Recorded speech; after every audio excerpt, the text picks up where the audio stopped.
Hi guys, welcome back to the channel. Today we're going to give you an update on the roads in Jamaica. Now the government wants to set up one entity to be in charge of all the roads in Jamaica.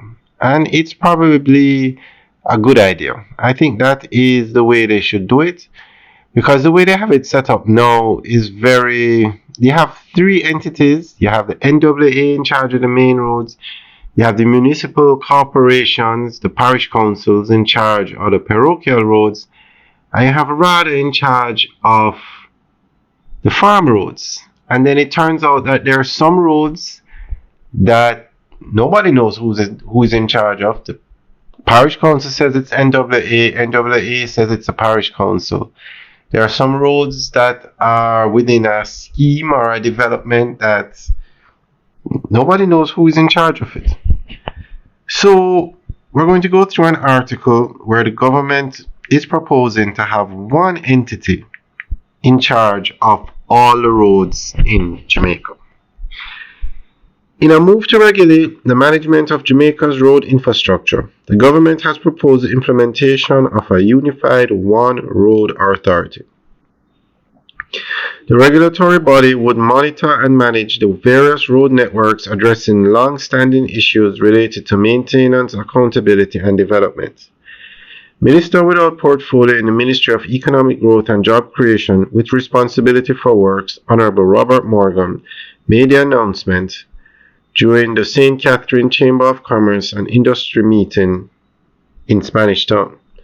While the establishment of a single road authority has been a goal of the government as early as 2008, Minister Morgan said the need was further highlighted during the planning stages of the more recent Shared Prosperity through Accelerated Improvement to our Road Network SPARK program. To do the SPARK program, we had a challenge. We did not know how much roads were in Jamaica. There was no one place in government that said to you, we have this amount of roads. So the Prime Minister, Dr. the Most Honorable Andrew Holness, actually had to order a study to find out how much roads we have, he informed.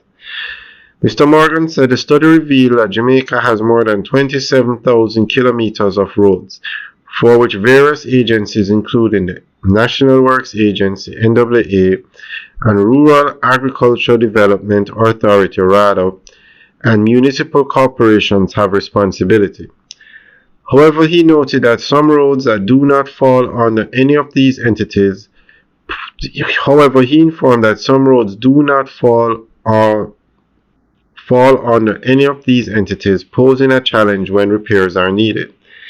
You have the parish council, municipal corporation roads, you have the farm roads, you have private roads, and you have some scheme roads that have never been handed over to anybody. Then you have roads that have been abandoned, and then you have the issue of who is responsible for the roads, Mr. Morgan said. He contended that the uncertainty surrounding road ownership when rehabilitation is required will negatively impact citizens, as none of the established agencies will take responsibility if the road does not fall within their jurisdiction. This is why the One Road Authority is being proposed. Alright, so that is the end of the update article. So guys, let us know what you think. Leave your comments in the section below. And let us know what you think of, do you think that having these different entities in charge of the roads is what helped create the bad roads that we have now? Do you think the current system plays a part in the roads not being maintained properly? Alright guys, enjoy the tour. Have a good day.